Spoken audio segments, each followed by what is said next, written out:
victoire des présupposés. Voilà, des présupposés et finalement pas vraiment d'arguments. Moi, c'est le sentiment que j'ai eu en faisant cette espèce de tour de table. L'aéroport de Nantes actuel va être saturé, qu'il augmente son trafic à raison de 4% par an, qu'il va bien falloir en tenir compte et que Nantes n'y suffira pas et qu'il faut pour ça installer un aéroport ailleurs. Ça, non.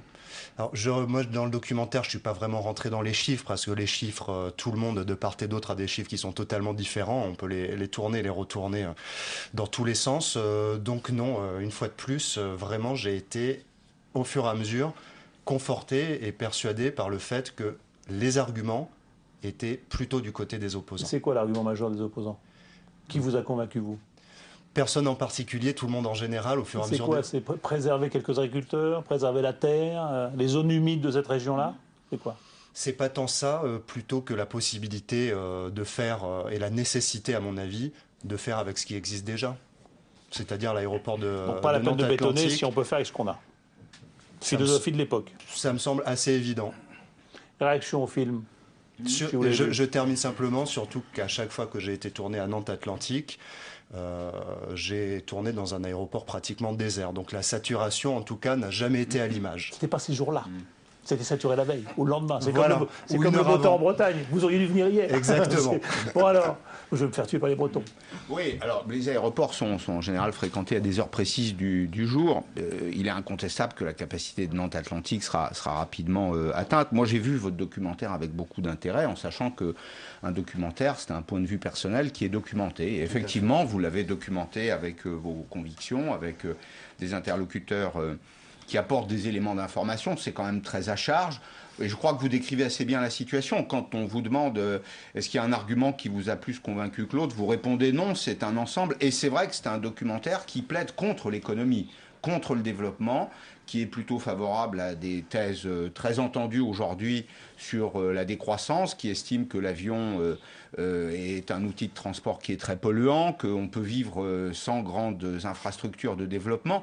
Moi, j'ai été intéressé par votre document et il m'a confirmé, en effet, que nous avons en face de nous, pour moi qui défends plutôt le principe des infrastructures, des gens qui sont par idéologie opposée. Vous voyez la scène là qu'on aperçoit où cet interlocuteur arrive devant un garde mobile ou un CRS en lui disant alors t'as cassé combien de rotules, tu sais le fascisme n'a jamais gagné. Moi je dis si, il a gagné parce que le discours de cet interlocuteur il est fasciste précisément, et donc on voit bien quel est finalement le parti pris que vous avez dans ce documentaire, mais il est très intéressant, il doit être vu. Jean Noir. Bien, nous, on se retrouve très bien dans le reportage qui a été fait. Ça ne vous étonnera pas, évidemment, mais parce que je dirais qu'il y a d'abord beaucoup de bon sens là-dessus. Les arguments des opposants sont très clairs. Alors, l'argument pour, c'est on ne peut pas s'opposer à l'évolution économique, au progrès, etc. Mais je crois que personne n'a dit le contraire. Et la véritable question qui se pose, c'est le nouvel aéroport est-il la bonne réponse au développement économique que personne ne réfute? Est-ce qu'il est économiquement justifié? Voilà. Et ce qui apparaît clairement dans ce reportage-là, c'est qu'il y a des solutions alternatives qui se sont dégagées, mais qui ne sont pas apparues, qui n'ont pas été traitées apparemment d'ailleurs au niveau de la commission d'enquête publique. Il y a des solutions alternatives. Bon, sur lequel nous, en tant qu'usagers, nous n'avons pas à nous prononcer concrètement, hein, parce que c'est un aspect technique. Mais en revanche, ce qui est vraiment impressionnant, c'est qu'on nous montre que la productivité d'autres aéroports étrangers, on a cité en particulier Genève, Gatwick, etc., mais il y a d'autres exemples dans le monde, qui, avec bien la même piste, font bien plus que Nantes. Absolument. Alors, dans une période où on est en pénurie d'argent public, il est évident qu'on doit d'abord rechercher les alternatives qui ont la même efficacité, qui coûtent moins cher. Donc en ce sens, je trouve que les usagers sont très bien dans ce reportage. Oui, mais du reste... Un argument pour convaincre le réalisateur. Il y a un argument qui n'a pas encore été évoqué, c'est celui qui consiste à... Si je suis vraiment convaincu, je refais le film. Non, je vous en demande pas tant. Simplement, tout le monde dénonce le fait que cet aéroport, je veux dire l'ancien, est inséré dans un milieu urbain, et que ça génère quand même, qu'on le veuille ou non, sur le plan des nuisances sonores et atmosphériques, des troubles que tout le monde s'accorde à dénoncer, y compris d'ailleurs ceux qui sont en train d'occuper l'espace du futur aéroport. J'ose pas penser à ce que pourrait provoquer en termes de catastrophe sur le plan émotionnel s'il y avait un incident ou un accident qui se produise en milieu urbain. Donc, n'y aurait-il que cette raison-là, je trouve qu'elle est parfaitement valable de dire on va translater dans un endroit qui soit moins vulnérable à tout ce qui est nuisance et en même temps à tout ce qui est dangerosité. Mettre l'aéroport à la campagne pour pas que les avions tombent éventuellement sur des maisons. Mais ça peut faire partie de ce débat et chaque fois que... Est-ce que c'est le bon argument? Et chaque fois que... Non, non. Il faudrait déménager les 3 quarts des Non, mais oui, mais attendez, écoutez, moi je suis issu d'une ville où on a connu le drame AZF quand même. Hein. Donc si vous voulez, par rapport à ça, on affiche un minimum de prudence parce que les mêmes disaient AZF, il ne se passera jamais rien. Ensuite... J'ai la faiblesse de penser en tant qu'élu, quand vous avez quand même pas moins d'un conseil général, 2 régions, 3 grandes villes qui prennent fait et cause pour la construction de nouvelles infrastructures routières, ils ne le font pas en se levant le matin en disant tiens, si on faisait un nouvel aéroport. Ça ne se passe pas comme ça. Ça, on va y revenir sur la politique et la difficulté qu'il peut y avoir en France à mettre en place des changements et des modifications. Qui consiste à dire qu'il faut désenclaver d'une manière ou d'une autre cette région parce qu'elle en a besoin est irréfutable, ne serait-ce d'ailleurs parce qu'on construit des Airbus pas loin. Alors, on va revoir un petit extrait et on va demander à Didier Gonzalez de nous rejoindre. Un petit extrait du documentaire. Là, on est sur de la technique et on est avec ce collectif de pilotes d'Air France qui, eux, disent un aéroport nouveau, pourquoi faire? On l'écoute.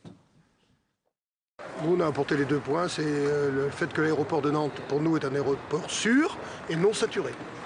Et que le projet futur de déplacement de l'aéroport n'apportera rien de plus. En résumé d'1 heure et demie de conversation. Avec une démonstration technique implacable, avec nos arguments, des références de la littérature technique, chiffrées, argumentées, c'est-à-dire que ce n'est pas lié à nos sensibilités individuelles, c'est quelque chose assez technique, un discours technique qu'il n'avait, semblerait-il, jamais entendu. Donc c'est pas un projet qui est vraiment aéroportuaire, ou qui n'est pas prioritairement aéroportuaire. Alors, question, est-ce que c'est un projet aéroportuaire? Ça les fait marrer. Donc, ils y voient un projet autre, différent, peut-être politique. Didier Gonzalez, merci de nous avoir rejoints. Donc, je disais, en vous annonçant tout à l'heure que vous êtes le maire de Villeneuve-le-Roi, UMP, et que vous, dans ce genre de configuration-là, vous proposez le déménagement d'Orly pour le mettre là aussi à la campagne, qu'il ne soit plus dans la ville. C'est ça votre idée? Exactement. Aujourd'hui, la réalité n'est peut-être sans doute pas celle de Notre-Dame-des-Landes, mais il n'empêche qu'aujourd'hui, sur l'ensemble de la région parisienne, on assiste à une augmentation du trafic qui est assez considérable et qu'aujourd'hui, nous n'avons que 2 plateformes, celle de Roissy et celle d'Orly. Or, Orly a une spécificité, c'est que c'est un aéroport complètement enclavé dans la ville. Bon, et donc, je rejoins les préoccupations de monsieur le sénateur, puisque on ne sait pas aujourd'hui absorber l'augmentation du trafic. Et c'est sans doute pas sur l'aéroport d'Orly qu'il faut envisager ces augmentations de trafic. Or aujourd'hui, c'est un point d'actualité. Orly, on va y revenir tout à l'heure en longueur. Sur cette histoire de Notre-Dame-des-Landes, votre point de vue à vous, vous avez vu le documentaire? Moi, par principe, oui, parce que je pense qu'il y a toujours... un nouvel aéroport. Oui, un nouvel aéroport, parce que je pense par principe qu'il y a toujours intérêt à resituer les objets aux bons endroits et que faire du remembrement, on ne le regrette jamais. Voilà, par principe, et que les grandes métropoles qui ont œuvré en ce sens ne l'ont pas regretté. C'est le cas de Munich, c'est le cas d'Oslo, c'est le cas de Berlin, c'est prôné, y compris pour Israël. Tant pis pour les nouvelles nuisances que ça va occasionner, puisque quand on met un aéroport à la campagne, c'est au détriment de la campagne. Non mais bien sûr, mais de quoi parle-t-on? On sait faire maintenant, mettre des liens rapides qui doivent être prévus dans la structure, et ainsi permettre d'avoir un outil de développement. Parce qu'il faut cesser d'opposer les contraintes environnementales tout à fait légitime subi par les populations et la nécessité du développement aérien. Donc il faut pas saturer, non, parce qu'on ne peut pas attendre encore un peu, parce que c'est ça la question. Non, qu'est-ce que vous dites là-dessus? C'est tout à fait notre vision. Je crois que le développement, c'est une chose, personne ne le conteste. Il y a 2 éléments nouveaux par rapport à ce qui a été traité sur Notre-Dame-des-Landes. La deuxième, c'est que le développement est plus ralenti qu'avant. Et ceci pourquoi? D'abord par le contexte économique général, et puis le transport aérien a aussi un concurrent maintenant qui s'appelle le TGV, pour les dessertes nationales. Bon, vous connaissez la formule, le TGV, c'est le 3e aéroport parisien, tout simplement, parce qu'il y a une énorme partie du trafic domestique, pas tout, qui a été supprimé, ne sera jamais tout, qui a été transféré de l'aérien au rail. Donc, on travaille d'une part sur un contexte de développement ralenti. Excusez-moi, c'est un trafic qui a été transféré ou c'est simplement le trafic globalement augmenter par l'avion et par le train. C'est essentiellement un trafic transféré. Il y a toujours du développement, mais c'est essentiellement un trafic transféré. Donc, avant de parler d'un projet particulier de transport, il faut avoir une vision multimodale. Et puis également, au sein même du monde aérien, il faut avoir une vision d'ensemble.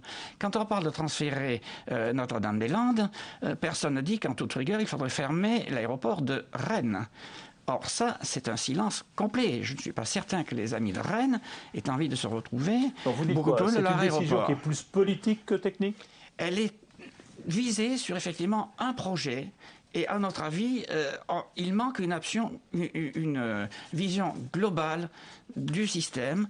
Et la plus visible aujourd'hui, c'est l'approche économique. On sait qu'il y a des alternatives nettement moins chères, au moins aussi efficaces pendant pas mal d'années. Il est impensable aujourd'hui qu'on envisage d'aller si loin. En faisant notamment une nouvelle piste, en faisant une nouvelle piste, par exemple l'aéroport de Nantes actuel, qui pourrait absorber une augmentation de trafic. La remasterisation de l'infrastructure actuelle coûterait quasiment aussi cher que la construction de la nouvelle installation. Donc cet argument ne tient pas. J'ajoute que par rapport à ce qui vient d'être dit, la vocation de cette future plateforme, elle est internationale, bien sûr, pas uniquement à vocation hexagonale.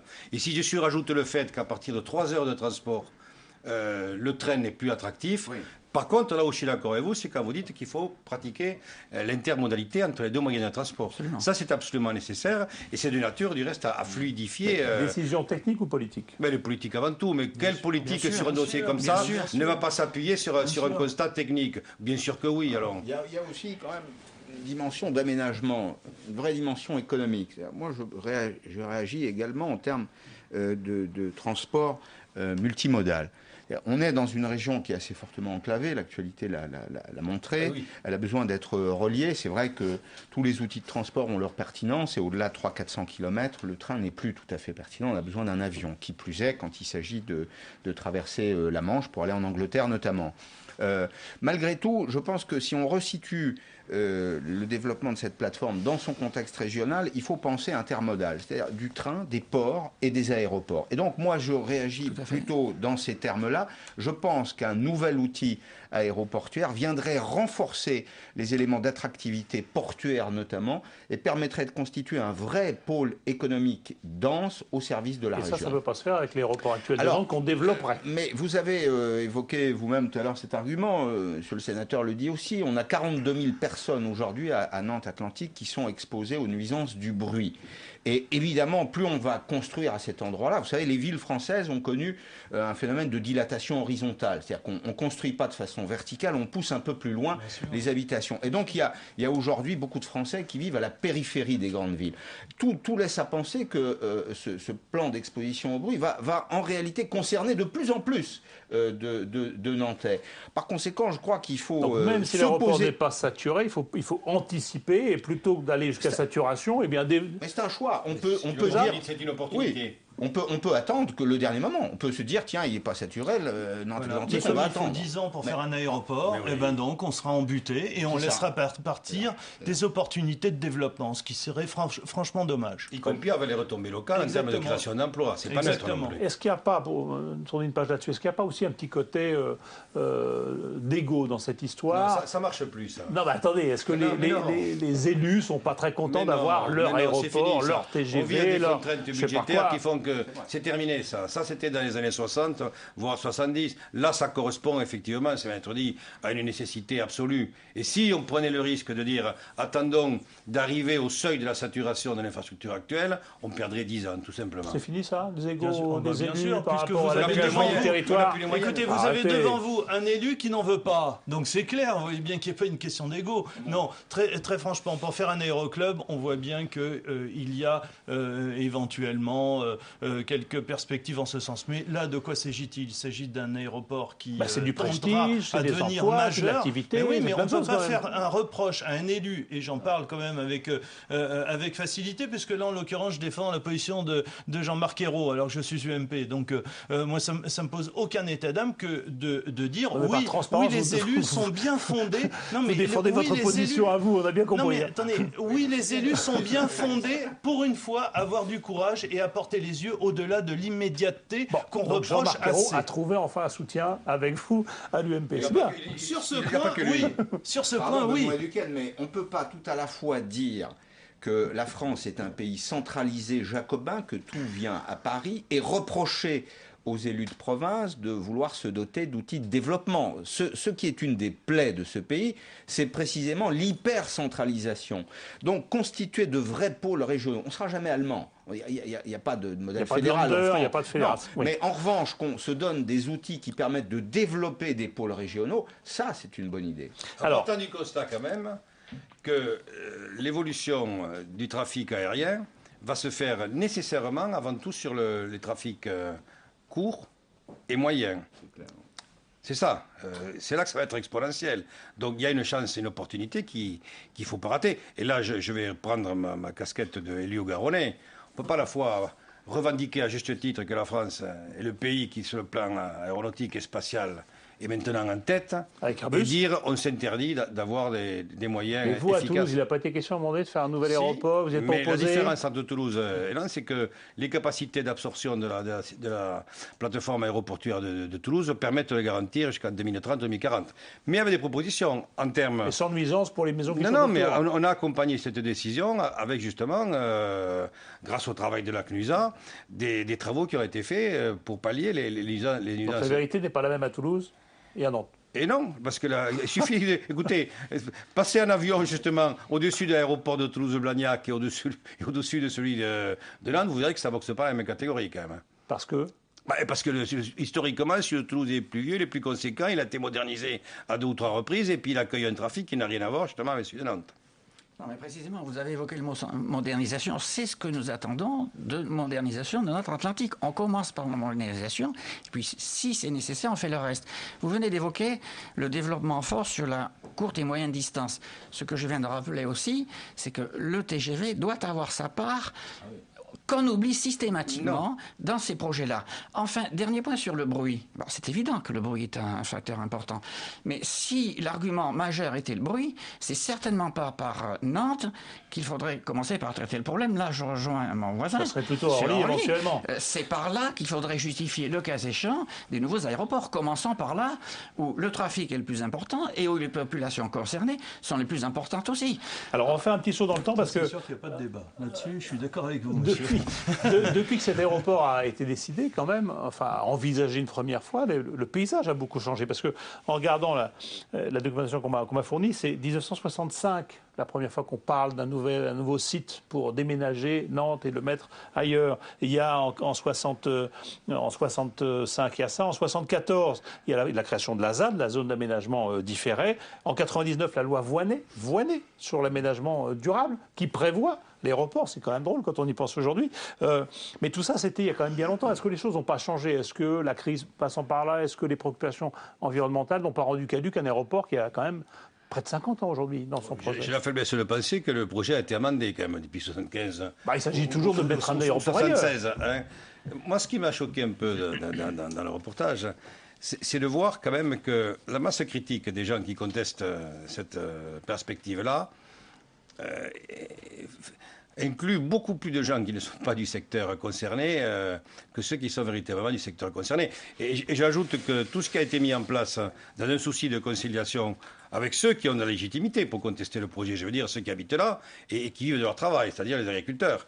Il y en a quand même 2/3 qui ont été, en quelque sorte, apprivoisés. Monsieur le sénateur, on va prolonger votre propos en réécoutant un autre passage du documentaire où là, ce sont justement les élus de Loire-Atlantique qui disent « Attendez, on a tout fait, ça commence à bien faire, ça serait bien qu'on construise cet aéroport ». Quand on est en train de dire qu'il faut relancer l'activité et qu'il faut des grandes ambitions, comment croyez-vous que ce territoire s'est développé ? Avec son caractère périphérique, qu'est-ce qu'il a fallu faire? Il a fallu faire des infrastructures, il a fallu développer la recherche, il a fallu développer des technologies de pointe. Il faut avoir en permanence des ambitions, être en avance. Et Notre-Dame-des-Landes, c'est une ambition. L'ambition de donner à ce Grand Ouest-là l'image d'un pays qui bouge, d'une région qui a envie de se développer et qui va créer des emplois. Voilà, c'est une ambition. Dépenser plus pour attirer plus. Non, mais écoutez, je suis en train de faire des 4 voies. Pour attirer, oui. Il faut investir, oui, pour l'avenir, oui. Je suis en train de faire des 4 voies Rennes-Redon, Rennes-Angers. Ça coûte chacune 175 millions, 350 millions. Personne ne me dit rien. Des deux fois deux voies, personne ne me dit rien. Personne ne me dit combien ça coûte. Personne ne me dit est-ce que vous allez rentabiliser votre opération. Tout simplement parce qu'à la clé, il y a du développement, il y a de l'aménagement du territoire. Quand vous faites une salle de sport, vous regardez combien ça va vous rapporter. Didier Gonzalez, on ne peut plus réformer en France? Il y a un problème. C'est vrai qu'on parle des bonnets rouges en ce moment, c'est sur un autre sujet, mais on voit que la mobilisation est forte aussi sur cet aéroport-là. Exactement, et d'ailleurs ça interpelle, parce que quand on voit à l'étranger, on fait un peu de benchmarking, on voit un peu à l'étranger comment, comme le disait mon voisin, les métropoles se développent de 10% tous les 20 ans. Et ça, partout en Europe, c'est un standard. Bon, eh bien, quand je vois comment les métropoles européennes font pour faire du remembrement et resituer, évoluer au rythme de leur temps et soit au rendez-vous de l'évolution et des attentes, et je vois la situation actuelle où la question du 3e aéroport pour la région parisienne, parce que là, il y a bien un débat sur lequel tout le monde s'accorde, c'est qu'il y a nécessité de faire quelque chose pour accueillir les 4,7% d'augmentation annuelle. Bon, c'est-à-dire qu'on double tous les 15 ans. Et là, bon, vous dites, eh ben là, mais non, mais Roissy comment et faire? Orly n'y suffisent pas. Mais déjà, ils n'y suffisent pas, puisque Roissy atteint un seuil de saturation et Orly est limité en termes de créneaux avec un couvre-feu. Et c'est normal, puisqu'il est au milieu de la population. Donc je dis, prenons nos responsabilités, faisons comme les Allemands qui ont relocalisé Munich, Oslo a relocalisé, vous avez Berlin qui relocalise Tempelhof et Tegel sur Schönefeld, vous avez le maire de Londres qui propose ni plus ni moins que de relocaliser Heathrow, sans parler de l'Extrême-Orient où ça devient presque une banalité de créer un aéroport, mais un aéroport avec ses liens, c'est-à-dire un aéroport construit dans l'aménagement du territoire avec des perspectives. Voilà. Réformer, créer des aménagements de ce type en France, ça devient très compliqué. Oui, avec des gens comme vous qui s'opposent à tout. Non, pas du tout. Bon, si on s'opposait à tout, on serait, je crois, malheureusement, on serait certainement mieux connus que ça. Parce que c'est pas le cas. Je crois que ce que je rejoins dans ce que vous dites, à savoir qu'il faut quand même une vision d'ensemble. Je l'ai dit tout à l'heure en termes de transport, mais c'est vrai aussi en termes d'urbanisme. Tant qu'on raisonnera projet par projet, en ignorant l'ensemble du lien urbanisme-transport, et tant qu'on n'aura pas une vision transport multimodale, on fera des erreurs. Et Notre-Dame-des-Landes, c'est l'approche même par le moyen, qui est un nouvel aéroport pour désaturer, alors que là n'est pas la question. Bon. Donc effectivement, qu'il y ait un meilleur lien entre transport et urbanisme, c'est effectivement là l'enjeu principal. Et vous évoquez des exemples et pourquoi? étrangers. Pour que les gens comprennent que ça s'inscrit dans une cohérence globale et pas seulement dans une ambition d'avoir son aéroport à côté de chez soi. Exactement. Regardez les liens à l'étranger entre les aéroports et le train régional ou grande vitesse. Il est assez exemplaire autour de chez nous. Vous prenez par exemple Amsterdam, vous avez les trains de banlieue et vous avez les TGV qui s'arrêtent. Et tout ça, c'est à 10 km du centre-ville. En France, tout ça, ça n'existe pas parce qu'il n'y a pas eu cette vision d'ensemble. Donc c'est ça qu'il faut commencer par faire d'abord. Et si on regarde cela à l'échelle nationale, il est évident que notre Atlantique est très loin, très loin d'être la première priorité. Il y a d'autres choses à faire d'abord. J'en suis pas si sûr, justement. Et c'est sur la base de vos arguments que je conteste ce point de vue. Moi, je pense effectivement qu'il faut un plan de réaménagement des aéroports en France. Je pense qu'il y a trop d'aéroports en France, notamment dans la région, dans toute la partie ouest, et puis autour du Massif central. On a un aéroport à Limoges, à Brive, à Bergerac, à Périgueux, etc. Enfin, il y a une espèce d'inflation. Et on voit finalement que ça apporte assez peu de bien-être. En même temps, on peut plus faire Bergerac-Paris en train. Vous voyez, ce qui est complètement une aberration, il faut aller à Bordeaux. Donc le plan, il n'a pas été complètement pensé. Il y a, à mon avis, trop d'aéroports, mais à cet endroit-là, précisément, moi je vois bien un aéroport.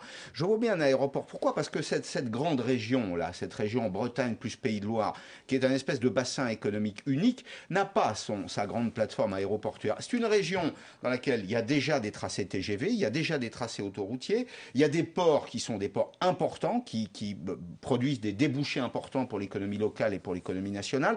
En plus, je dirais que c'est un instrument de souveraineté économique nationale au moment où on parle de produire français. Donc je pense qu'au contraire, à cet endroit-là, ce serait utile d'ajouter quelque chose qui soit viable sur la durée. Donc oui à Notre-Dame-des-Landes et peut-être non à d'autres qui feraient bien d'être fermés parce qu'elles présentent n'ont plus de sens. à grand-chose. Vous dites la même chose? Je partage ce qui a été dit. par les deux interlocuteurs précédents. Et en même temps, effectivement, l'autre pays, globalement, ne s'est pas donné les moyens d'afficher une ambition en termes de déplacement qui puisse arriver, comme ça a été dit, à trouver une synergie entre le transport routier, le transport ferré et le transport aérien. On l'a pas assez réfléchi. Non, ça. c'est Pourtant, pas assez en France, réfléchi. on sait faire des grands plans et réfléchir. Et quand vous interpellez les élus, région par région, tous légitimement voient midi à leur porte et n'arrivent pas à intégrer leur réflexion dans une réflexion Mais je prolonge la question sur cet état d'esprit aujourd'hui qui évolue aussi dans les consciences, parce qu'il y a Pierre Rabhi qui est passé par là, parce qu'il y a la décroissance, vous le disiez tout à l'heure, parce qu'il y a les préoccupations environnementales, et on se dit, c'est quoi cette course sans fin au nouvel aéroport, au nouvel équipement, etc. Est-ce qu'il ne faut pas... Ça part aussi d'un constat. Alors qu'on parle de trajets courts, de recentrer les productions, est-ce que... Mais à l'échelon planétaire, on est à 2,5 milliards de passagers par an, et tout le monde s'accorde à dire que ça va doubler entre 2030 et 2040. La France ne sera pas épargnée par ça. Et quand je dis épargnée, c'est pas péjoratif, parce que c'est souhaitable. On va fermer notre pays au tourisme dans ces conditions. C'est-à-dire qu'on va refuser le touriste chinois qui, lui, a maintenant les moyens de venir. On va refuser. Je ne parle pas du tourisme chinois, moi je parle du tourisme d'Europe du Nord. Les compagnies aériennes à bas prix, elles ont été bâties sur une réalité géopolitique. On va y revenir, vous allez voir, c'est le sujet. Je voudrais juste que vous entendiez cette dame. Une seule chose qui n'a pas été dite, c'est qu'entre le moment où on fait le constat qu'il y a des installations obsolètes et qui justifieraient, il y a quand même des mesures à prendre transitoires qui permettent de diminuer tout ce qui est nuisance, que ce soit nuisance sonore ou atmosphérique ou autre. Et du reste, les constructeurs d'avions travaillent de manière très efficace en ce sens. Ils sont beaucoup moins bruyants aujourd'hui qu'hier. Oui, on le sait. Un extrait, il est très court, parce que dans les arguments pour et les contre, il y a du technique et du politique, il y a du bon sens populaire. Et le bon sens populaire, c'est quelquefois pourquoi je dois aller à Paris pour prendre un avion et repasser au-dessus de chez moi avec cet avion en question. C'est une dame qui dit ça sur un marché.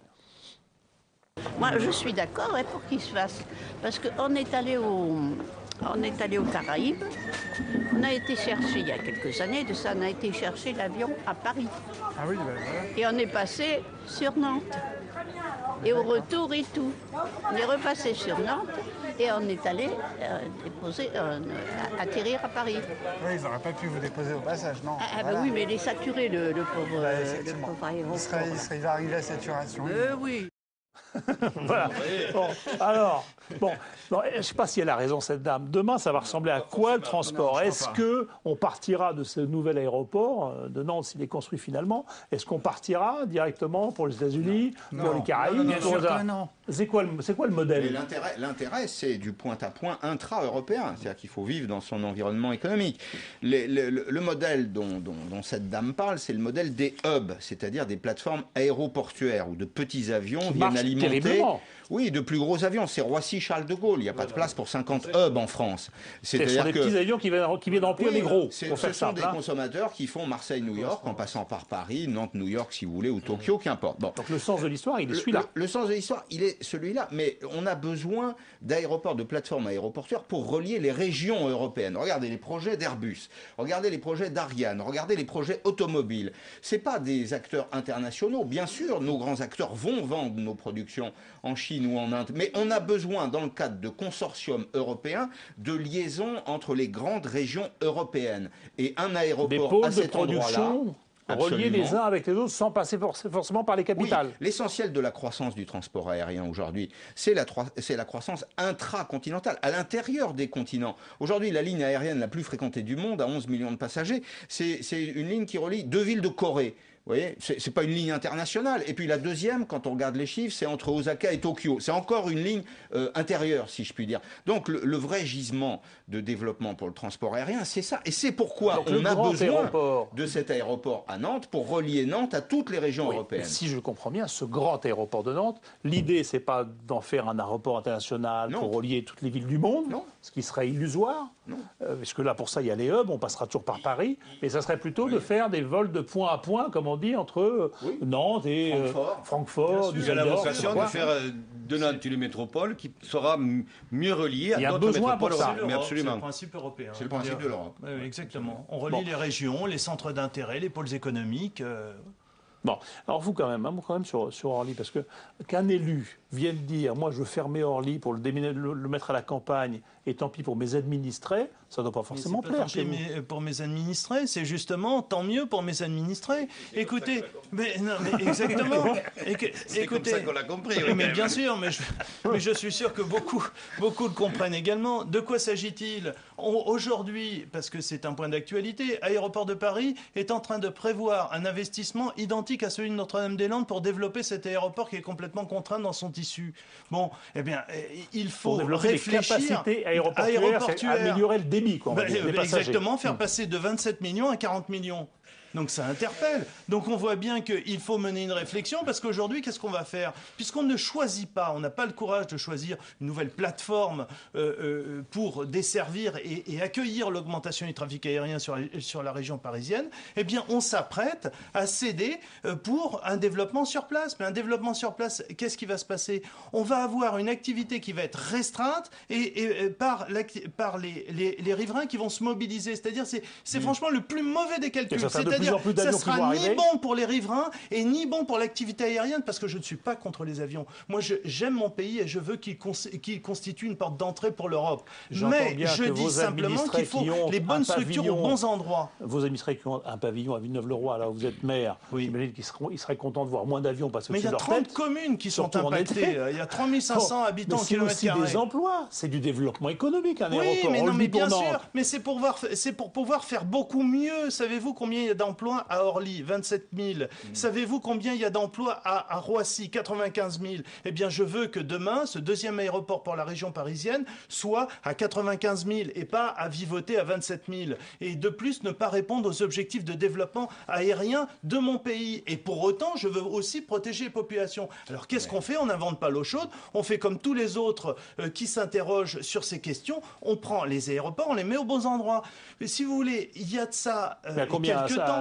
70, 100, 150 km de Paris. Il y a une commission ad hoc qui s'est réunie pour déterminer il y a 10 ans les sites d'implantation de ce troisième aéroport pour la région parisienne. Bon, eh bien, reprenons l'une de ces options, mettons-nous au travail à nouveau et prenons des décisions responsables pour préparer l'avenir. Sinon, on va rater le rendez-vous du développement aérien et on va rater le rendez-vous environnemental. On avait enterré le débat sur le troisième aéroport parisien, vous le rouvrez d'une autre façon. Mais bien évidemment, les taux de croissance. Sur les mêmes sites, sur Beauvais, sur... Mais non, mais écoutez, c'est simplement une réalité. Mais non, mais c'est une horreur, Orly. Attendez, moi je suis usager du transport. Mais je n'ai pas pris, depuis 2 ans, je n'ai pas pris un avion à l'heure. Et au retour, je ne suis jamais arrivé à l'heure. C'est un hub, c'est un endroit. Alors, c'était un hub, ça ne l'est plus. Mais c'est un aéroport qui est saturé aujourd'hui. Tout le monde veut partir entre 6h et 8h et rentrer entre 18 et 20h. Donc, il y a une espèce de phénomène d'engorgement autour de Orly. Il y a un couvre-feu, comme vous le dites. Non, un aéroport, il n'y a pas une ville en Europe qui propose ce modèle-là. Même le London City Airport est plus loin du centre-ville que Orly n'est du centre de Paris. Il est relié par une ligne qui s'appelle DLR, qui est une ligne de métro rapide aérienne qui permet d'être au centre-ville en peu de temps. Donc il faut des lignes dédiées. Exactement. Qu'on garde à Orly éventuellement le long courrier vers les Antilles, l'océan Indien, parfait, très bien. Peut-être même vers l'Algérie. Mais il faut aujourd'hui trouver une solution pour le courrier domestique. Troisième aéroport. Alors, vous dites quoi parce que, vous voyez, vous êtes quand même minoritaire ici. C'est le hasard de la composition du plateau, bien sûr. Oui, on n'a pas fait exprès. C'est arrivé comme ça. Qui fait peut-être bien les choses, j'en sais rien, mais en fait, le reportage est plutôt notre allié sur ce sujet. Ça a été évoqué. Non, je crois que là-dessus, paradoxalement, j'ai déjà évoqué le sujet. Le troisième aéroport est en première priorité le développement du TGV. Parce que vous parlez de, effectivement, Orly, qui est le centre. Je suis pas contre, moi. Mais non, mais c'est la raison pour laquelle nous estimons que le projet de ligne à grande vitesse Bordeaux-Toulouse, qui rejoint ce que vous évoquez sur l'aéroport tout à l'heure, c'est la désaturation, c'est une composante de la désaturation d'Orly. Marseille-Nice, c'est la même chose. Mais je vous oppose un argument, un seul, monsieur. Le prix. Aujourd'hui, le train coûte plus cher que l'avion. Quand le train était en situation de concurrence avec l'avion. Moi, je veux bien ce plan d'aménagement, mais tous les acteurs doivent jouer le jeu. Quand le train était en situation de concurrence avec l'avion, sur Marseille, sur Strasbourg, etc., la SNCF a baissé les prix. Bientôt surtout, elle a baissé les prix. Et puis, quand elle s'est retrouvée avec 80% de part de marché, comme c'est le cas sur Marseille, comme c'est le cas sur Londres aujourd'hui, elle a remonté les prix. C'est vrai que c'est très cher le TGV. Et donc, il faut, si vous voulez jouer l'aménagement public de l'espace avec des acteurs publics, il faut aussi maîtriser les stratégies Un mot quand tarifaires. même. Oui. Mais Un je mot, ne peux que parce que souscrire à Ça, ce c'est que pas vous dites. inatteignable quand même. Je n'ai jamais dit le contraire. Excusez-moi de vous couper là-dessus, mais je n'ai jamais dit le contraire. Je suppose aussi que le train soit vendu à des prix compétitifs, c'est-à-dire à des coûts de production compétitifs. C'est évident. Et l'Europe, de ce côté-là, est assez motrice, en Un mot, demandant Pascal Payet, parce qu'on n'en a pas notamment parlé. l'ouverture à la concurrence des services dites-moi- ferroviaires. Je ne dites-moi- peux que souscrire à ce que vous dites. Dites-moi un mot quand même sur le low cost, parce que c'est quand même ce qui nous occupe beaucoup aujourd'hui. C'est quand même par ce biais-là qu'on voyage beaucoup. Moi, j'entends dire que le low cost est un petit peu en perte de vitesse pour certains, comme Ryanair, parce qu'ils n'apportent pas assez de services. Mais demain, le modèle du low cost va toujours exister Moi, sur je ce pense- genre d'aéroport-là. Le low cost en point à point, c'est aujourd'hui 50% du trafic intra-européen. C'est-à-dire qu'un passager sur deux, pour faire un trajet du point A au point B en Europe, utilise une compagnie aérienne à bas prix. D'ailleurs, vous voyez qu'il y a un phénomène de migration des compagnies historiques qui cherchent à simplifier leur offre et un phénomène de complexification des low cost qui ajoute un peu plus de services. Oui, aujourd'hui, alors ce transport, il est pour Ryanair en danger parce que le transport vit dans la société.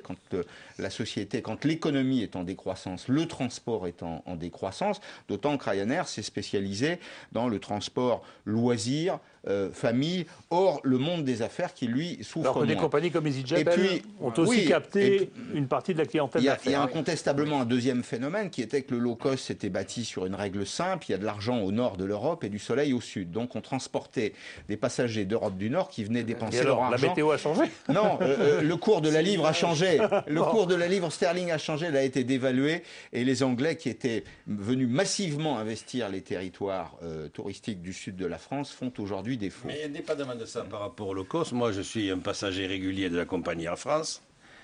Et j'avoue que je me suis intéressé à ce dossier parce que Air France a des difficultés pour lutter contre le low cost. Ils ont mis leur propre compagnie low cost, Oui, mais en même temps, en place. ils ne pourront jamais lutter avec des artifices sur le plan fiscal et tout un tas de choses qui permettent de... Donc là, il faudra aussi y voir un peu plus clair parce que le drame serait que Air France soit rayé de la carte et pour le coup, ceux qui sont low cost avec des tarifs qui sont plus que raisonnables, j'ai la faiblesse de penser que ces tarifs augmenteraient d'une manière très conséquente. Donc, il faut y veiller. Donc Jean-Jacques Pirassou, député socialiste de Haute-Garonne, sénateur, nous fait l'éloge de la concurrence. Non, je fais l'éloge d'Air France.